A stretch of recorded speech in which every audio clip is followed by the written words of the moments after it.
Assalamualaikum. Untuk perhatian, panduan rute Maps ini dibuat mengingat banyaknya kasus kesasar atau menemui jalan buntu, ketika hendak pergi ke UDI Sanjaya atau Sanjaya Snack Kebumen. Sebenarnya rute buntu itu benar jika dituju dengan berkendara jalan kaki atau sepeda motor. Rute ini bisa dilalui, namun menjadi rute buntu karena tidak bisa dilalui mobil.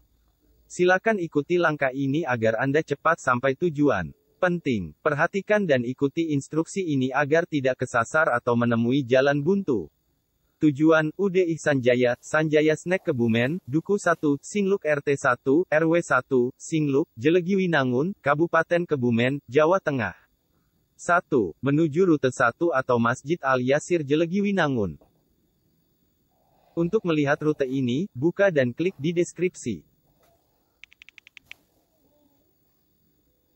Setelah Anda sampai di tujuan rute 1 atau Masjid Al-Yasir Jelegiwinangun, silakan lanjutkan menuju tujuan akhir atau rute 2.